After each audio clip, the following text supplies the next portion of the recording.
Hello Red Devils, welcome back to Extra Time Insights. The super excitement ஓட இந்த டாபி மேட்சை பார்க்கறதுக்கு நான் உட்காந்தேன்.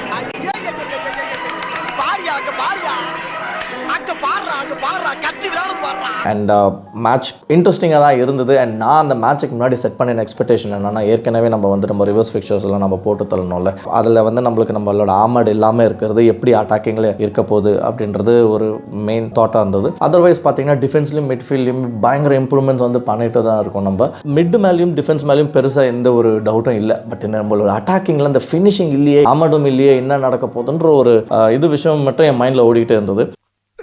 இன்னைக்கு என்னெல்லாம் பண்ண போறாரோ அண்ட் ரிசல்ட்டும் பார்த்தீங்கன்னா அதே மாதிரி தான் நடந்திருக்கு. என்னாச்சுன்னு பார்த்தீங்கன்னா மேட்ச் ரொம்ப பயங்கர ஒரு எனர்ஜெட்டிக்காக ஸ்டார்ட் ஆச்சுங்க. அது நம்ம கார்னாச்சோலாம் எடுத்தோன்னே பெனால்ட்டி வாங்கி கொடுக்குறோம் அப்படின் போது, ஏன்னா நாட்டிங்கமோட செம்ம கிரிட்டிக்ஸ் அவனுக்கு இருந்தது. அண்ட் இந்த மேட்ச்சில் இம்மீடியட்டாக இவ்வளோ ஃபாஸ்ட்டாக ஒரு ரெஸ்பாண்ட் பண்ணியிருக்கிறானே அப்படின்னு ரொம்ப சந்தோஷமாக இருந்தது. இன்னும் மில்லிமீட்டர் தான் நினைக்கிறேன். அதில் அது ஒரு பெனால்ட்டியாக இருக்க வேண்டியது ஒரு ஃப்ரீ கிக்காக முடிஞ்சு போச்சு. அது மட்டும் ஒரு பெனால்ட்டியாக அட்டகாசமாக இருந்திருக்கும். இன்னைக்கு நம்ம வின் பண்ணியிருப்போம். ஓவரால் கேம் பார்த்தீங்கன்னா நம்ம டிஃபென்ஸ்லையுமே மிட்ஃபீல்ட்லையுமே பயங்கர கண்ட்ரோல்டாக ஆடிட்டு இருந்தாங்க. பட் அகெயின் நம்மளோட மெயின் ப்ராப்ளமே ஃபார்வர்ட் தாங்க. எப்போ டியாலோ இல்லையோ, நம்ம ஆமடு போன டைமில் இருந்து இந்த ஃபினிஷிங்ன்றதே நம்ம இந்த டிக்ஷனரியில் என்ன புரட்டி பார்த்தாலும் மான்செஸ்டர் யுனைடெட் ஃபினிஷிங் அப்படின்னு பார்த்தாலும் கிடைக்காத அளவுக்கு ஆகிடுச்சு நம்மளுக்கு. இது ரொம்ப ஒரு வருத்தம் கொடுக்குற ஒரு விஷயமா இருக்குது. ஏன்னா நம்பர் 9 ஒர்க் அவுட்டே ஆக மாட்டேது. ஒய்லாண்டு நம்பர் 9 பொசிஷனுக்கு தேவையான ரன்ஸ் கொடுத்தாலும் அவனுக்கு அந்த சப்ளை போக மாட்டுது. அப்படியே போனாலும் அவன் ஒன்றும் பண்ண மாட்டான். ரெண்டு சைட்லையுமே பார்த்தீங்கன்னா இப்போது கார்னாச்சோ அந்த பக்கமோ சம்டைம்ஸ் இந்த பக்கம் ப்ரூனோ எல்லாருமே ரொம்ப பிரமாதமாக தாங்க உள்ள கான்ட்ரிபியூட் பண்ணிட்டு இருந்தாங்க. அண்ட் கார்னாச்சோலாம் நிறையவே நம்ம சைட்ஸ் ஸ்விட்ச் பண்ணான், நல்லா லே ஆஃப்ஸ் பண்ணான். இங்கே என்ன ப்ராப்ளம்னா, லாஸ்ட் 2 மேட்சஸாகவே நான் அப்சர்வ் பண்ணதில் நம்ம 11 பிளேயர்ஸ் வச்சு ஆடுறோம்ல, அதுதான் இல்லை. நம்மள 10 பிளேயர்ஸ் வச்சு தான் ஆடிக்கிட்டு இருக்கோம். இந்த பேட்ரிக் டோர்வு இருக்கான்ல, அந்த ராஸ்கல் என்ன பண்ணுறதுனே தெரியலங்க.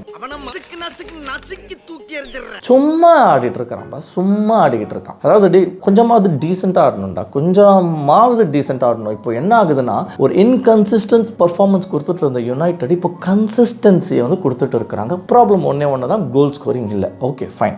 அந்த ஒரு விஷயம் தவிர்த்து மற்றது எல்லாமே பார்த்தீங்கன்னா நம்ம தொடர்ந்து லாஸ்ட் ஒரு 5 மேட்சஸில் நம்ம பார்த்துட்டு வர்றது என்னன்னா, சூப்பராக டாமினேட் பண்ணிட்டு இருக்கோம். அஃப்கோர்ஸ் இந்த மேட்ச்சில் பால் பொசிஷன் சிட்டி கிட்ட அதிகமாக இருந்தாலும் நம்ம ஒரு கமாண்டிங் கேம் பிளே பண்ணணும்னு பார்த்தீங்கன்னா பண்ணணுங்க. சிட்டி ஃபேன்ஸுக்காக இருக்கட்டும், இல்லை டீம் பிளேயர்ஸுக்காகவே இருக்கட்டும், கண்டிப்பாக யுனைடெட் டர் காட்டினாங்க, பயங்கரமான டர் காட்டினாங்க.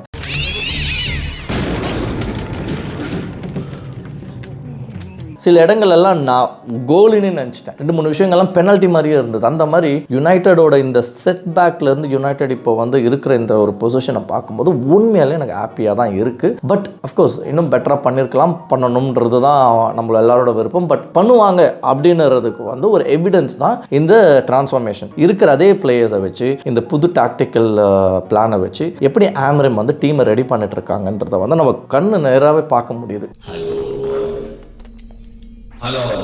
இதில் எந்த டவுட்டுமே கிடையாது. டீம் கமாண்டிங்காக ஆடிக்கிட்டு இருக்கு. நம்ம ஒரே ப்ராப்ளம் ஃபினிஷிங். அகைன் நம்ம அந்த ஃபினிஷிங்கை சார்ட் பண்ணாலே பாதி ப்ராப்ளம் சால்வ் ஆகிடும்னு நினைக்கிறேன். நமக்கு நம்மளும் ஈஸியாக டேபிளை கிளைம் பண்ணலாம். இப்போ நம்மளுக்கு இந்த டாப் 10ல் முடிக்கிறோமோ இல்லை 13ல் முடிக்கிறோமோ, whatever it is. Of course எங்கே முடித்தாலுமே ஒரு வேர்ஸ்ட் ஃபினிஷ் அப்படின்னு தான் சொல்ல போகிறாங்க. இப்போ ஃபோக்கஸ் யூரோப்பா மேலே மட்டும் இருந்ததுன்னா, நம்ம யூரோப்பா டைட்டில் அடித்தோன்னாவே நம்ம நெக்ஸ்ட் சீசன் யூசிஎலுக்கு நம்ம குவாலிஃபை ஆகிடும். அது எல்லாருக்குமே தெரியும். இந்த மாதிரி டைமில் இந்த மாதிரி கேம்ஸை நம்ம பார்க்கும்போது அது நடந்துருமோ, நம்ம யூசிஎல் நெக்ஸ்ட் சீசன் போவோமோன்ற ஒரு கான்ஃபிடன்ஸ் நம்மளுக்கு கிடைக்குது. கரெக்ட், அவசரப்படாதடா அப்படின்னு நீங்கள் சொல்கிறது எனக்கு கேட்குது. இருந்தாலும் சும்மாறா அந்த கான்ஃபிடன்ஸ் கிடைக்குது. ரைட், அந்த கான்ஃபிடன்ஸை தான் இப்போ நான் ஒரு டேக் அவே மாதிரி எடுத்துக்கிறேன். எனக்கு ஒரு மெயின் டாக்கிங் பாயிண்ட் அந்த கான்ஃபிடன்ஸ் தான். நம்மளுக்கு இந்த சம்மர் ட்ரான்ஸ்ஃபர் விண்டோவில் அந்த ப்ராப்பர் நம்பர் 9 அட்டாக்கிங்க்கு தேவையான பூஸ்ட் கிடச்சிச்சுன்னா நம்ம ப்ராப்ளம் சார்ட்டட்னு தான் நான் ஃபீல் பண்ணுறேன். நெக்ஸ்ட் சீசனே நம்ம ஒரு பயங்கரமான டஃபஸ்ட் டீமாக கம்ப்ளீட் பண்ண போகிறோம் பாருங்க. ஸோ கமிங் பேக் டு டோர்கு, இந்த பேட்ரிக் டோர்கு இருக்கிறான் பார்த்தீங்களா, அவன் எத்தனை சான்சஸை மிஸ் பண்ணினா நீங்கள் பார்த்துருப்பீங்க. எத்தனை கிராஸஸும் பார்த்தீங்கன்னா இந்த வாட்டி கொஞ்சம் பெட்டராக தான் போட்டான். பட் பிளேயர் அங்கே இல்லையா, இல்லை ஈவன் போட்ட இடத்துல பிளேயர் இல்லையா, I don't know. Variation of crosses கண்டிப்பாக கிடையாது தான். சரி, கார்னாச்சோ உள்ள கட்டன் பண்ணி கொடுக்கும்போது எம்டி ஸ்பேஸில் போடும்போது யாராவது எடுப்பாங்க. ஈவன் போடுற இடங்கள் இட்ஸ் லைக் மோர் லைக் 50-50 மாதிரி இருக்குது. டோர்கோட கிராஸஸ் எல்லாமே கொஞ்சம் 50-50ஆகவே தான் இருக்குது. எனக்கு எதுவும் அவ்வளோ ஃபேண்டாஸ்டிக் கிராஸ்ன்னு சொல்கிற மாதிரிலாம் இல்லை. பட் டோர்கு அகெயின் another disappointment தான் நான் சொல்ல முடியும். இந்த டாபி கேம்லையுமே நாட்டிங்கம்லையும் அப்படி தான் இருந்தான், இப்போவும் அப்படி தான் இருக்கான். So maybe we can give him more time. அவனுக்கு டைம் யார் யாருக்கோ எவ்வளோ டைம் கொடுத்துருக்கோம், சரி ஓகே டோர்குக்கு கொஞ்சம் டைம். ஸோ அண்ட் ஆம்ரம் எடுக்காமல் இருக்கிறான் அப்படின்னா there are only 2 reasons. ஒன்று வந்து இப்போ நம்மளுக்கு ரீப்ளேஸ்மெண்ட் அங்கே விங்கர் கிடையாது, அண்ட் எல்லாம் இருக்கிறதெல்லாம் அனுப்பி விட்டுட்டோம் நம்ம. அண்ட் இன்னொன்று என்னென்னா மேபி பொட்டென்ஷியல் இருக்கலாம் டோர்கு கிட்ட, அண்ட் ஆம்ரம் அதை ட்ரை பண்ணுறதுக்கு இதை வெளியே கொண்டு வரதுக்கான எஃபர்ட்ஸை எடுத்துகிட்டு இருக்கலாம். ஸோ அது ஒரு ரீசனாக தான் இருக்கும். ஏன்னா பேக் டு பேக் 2 games டோர்குவோட கேம் பார்க்கறதுக்கு ரொம்ப டிசப்பாயிண்டிங்காக தான் இருக்கும். இதில் நமக்கு வந்து பார்த்தீங்கன்னா இந்த கேமை வின் பண்ணி ஆகணுன்றது வந்து இப்போ நம்மளுக்கு இது ஒரு கிட்டத்தட்ட ஒரு ப்ரீ சீசன் மாதிரி தான் வச்சுக்கோங்களேன், ஒரு ஃப்ரெண்ட்லி மேட்சஸ் மாதிரி தான். ஏன்னா இது இந்த ரிசல்ட்ஸ் நம்மளை பெருசாக எதுவும் ஒன்று அஃபெக்ட் பண்ண போகிறதில்ல, கீழே போனாலும் நம்ம ரெலிகேட் ஆக போகிறதில்ல, மேலே வரதுல நம்மளுக்கு எந்த யூஸ் இல்லை. என்ன ஒன்று ஹிஸ்ட்ரியில் 13th முடிச்சாங்க, 14th முடிச்சாங்க, இல்லை 12th முடிச்சாங்கன்றது ஒன்று தான் இருக்குமே தவிர்த்து வேறு எதுவும் இருக்காது. எப்படி இருந்தாலும் 8க்கு மேலே தான் நம்ம முடிக்க போகிறோம், எப்படி இருந்தாலும் 8க்குள்ளே போகுமான்றது எனக்கு தெரியல. ஸோ ஆல்ரெடி நம்மளை ப்ரீவியஸ் சீசன்ஸில் டேமேஜ் பண்ணியிருக்கு, நம்ம 8th முடிச்சிருக்கோங்க. ஸோ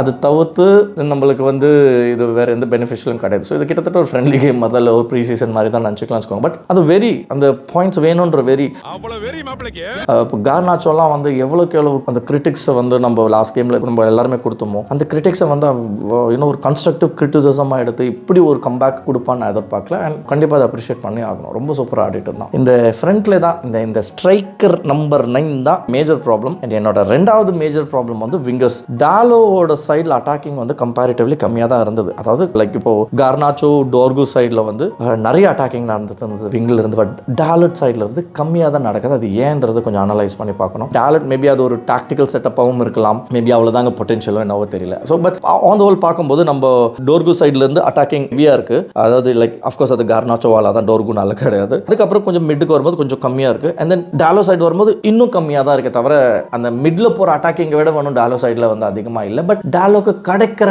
விஷயங்கள் வந்து பர்ஃபெக்ட் எக்ஸிக்யூட் பண்ணுனா தான் சொல்லுவேன். லைக் கிராஸஸ்லாம் ரொம்ப நல்லாவே இருந்தது. அகைன் ஹார்டில் கிட்டத்தட்ட அந்த கார்னாச்சோ உகாட்டி கிராஸை மட்டும் அவங்க 2 பேரும் யாராவது ஒருத்தவங்க கரெக்டாக கனெக்ட் பண்ணியிருந்தாங்கன்னா ரொம்ப நல்லா இருந்திருக்கும். ஏன்னா உகாட்டிக்கு அது அவுட் ஆஃப் ரீச் போகுதுன்னாலும் கார்னாச்சோ வந்து அதை கொஞ்சம் கரெக்டாக ரீட் பண்ணியிருந்தா பெட்டராக இருக்கும். பட் அஃப்கோர்ஸ் அந்த டைமில் பிளைண்ட் சைட் ஆயிருக்க நிறைய வாய்ப்பு இருக்குது, பாலை பார்க்க முடியாமல் போயிருக்கலாம், அதனால மிஸ் ஆச்சு. பட் அதுக்கப்புறமா ஜர்க்ஸி எடுத்த அந்த ஃபர்ஸ்ட் டச்சுமே வந்து அவன் கீப்பரை டைவ் அடிக்க வெஸ்டாம்பான்னு நினைக்கிறதே ஒரு பெரிய சந்தோஷமா இருக்கு. ஏன்னா நம்ம கீப்பரை வேலை வாங்குறோம்ல, அந்த கீப்பரை வந்து சும்மா நிற்க விடாமல் அவனை தூங்க விடாமல் அவனுக்கு ஒரு ஃபியரை கொடுக்குறோம்ல, அது உண்மையிலே நம்ம வந்து எடுக்க வேண்டிய ஒரு ஸ்டெப். ஏன்னா அது வேணும், அந்த பயம் அவங்களுக்கு கொடுக்கணும். டம்மி டீமாக இருக்கிறாங்க அப்படின்ற ஒரு இது கொடுக்கக்கூடாது. யுனைடெட் நினைச்சாலே எல்லாருக்குமே பாவமாக தாங்க இருக்குது. யுனைடெட் ஃபேன்ஸை நினச்சி மற்றவங்கலாம் வருத்தப்படுறாங்க. இப்போ ரீசெண்டாக நடந்த சிஎஸ்கே மேட்ச்சில் சிஎஸ்கேவையும் யுனைடெடையும் சேர்ந்து கம்பேர் பண்ணுறாங்க. நம்ம நிலமை தான் அவங்களுக்கும் ஆகிட்டு இருக்குதான். கம்பேரிசன் பாருங்கள். ஸோ யுனைடெட் ஃபேன்ஸ் அவ்வளோ டேமேஜாக இருக்கிறோம். இதுலேருந்து நம்ம மீண்டு வரணும்னா நம்ம பிளேயர்ஸோட கன்சிஸ்டன்சி கொடுக்குற ரிசல்ட்டில் தான் நம்ம மாணவர். நான் ஆல்ரெடி காலர் தூக்கி விட்டுன்னு தான் இருக்கிறேன். ஏன்னா கிட்டத்தட்ட நம்ம அந்த நிலைமையில தான் இருக்கும். அந்த ஃபினிஷிங் தானே இல்லை. ஸோ அதனால் ஒன்றும் பிரச்சனை இல்லை. இதில் என்னென்னா நம்மளால் மேலே போக முடியலனாலும் போகிறவனுங்களை தடுக்கிறதுல ஒரு சுகம் இருக்கும்னு நான் ஃபீல் பண்ணுறேன்.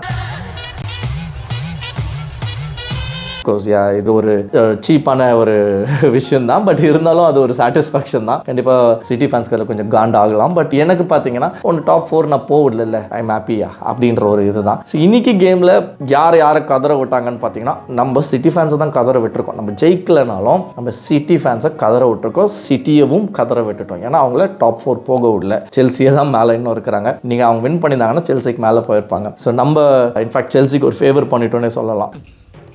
இப்போ இதுக்கப்புறம் வர எல்லா மேட்சஸுமே சிட்டிக்கு ரொம்ப இம்பார்ட்டண்ட்டு. ஸோ அதனால் அந்த ஃப்ளோவை நம்ம கெடுத்துட்டோன்ற பெருமை நமக்கு இருக்குது. அதை தவிர்த்து பார்த்தீங்க அப்படின்னா நம்ம இம்ப்ரூவ் பண்ண வேண்டிய விஷயங்கள் நான் சொன்ன மாதிரி நம்மளோட விங்கும் நம்மளோட ஸ்ட்ரைக்கரும் தான் ரொம்ப ரொம்ப மெயின். மற்றபடி டீம் ரொம்ப நல்லா பர்ஃபார்ம் பண்ணிட்டு இருக்கு. மேட்ச் உட்காந்து பார்க்க முடியுதுங்க, அதுதான் ரொம்ப பெரிய சாட்டிஸ்ஃபேக்ஷனு. உண்மையில என்ஜாய் பண்ணி பார்த்தேன். அந்த மேட்ச் 95th மினிட் அந்த மாதிரிலாம் முடியும் போது முடிஞ்சிடுச்சே அப்படின்ற ஒரு வருத்தம் தான் கொடுக்குது. அந்த மாதிரி ஒரு இன்ட்ரெஸ்டிங்கான மேட்ச் போகுது. அண்ட் இது நம்ம மட்டும் இல்லை, நம்ம என் ஃப்ரெண்ட் ஒரு லிவ் ஃபேன் இருக்கார்ல, அவருமே நல்லா ஆடுறீங்கடா இப்பெல்லாம் வர அதெல்லாம் கேட்கும்போது அவ்வளோ சந்தோஷமாக இருக்குது.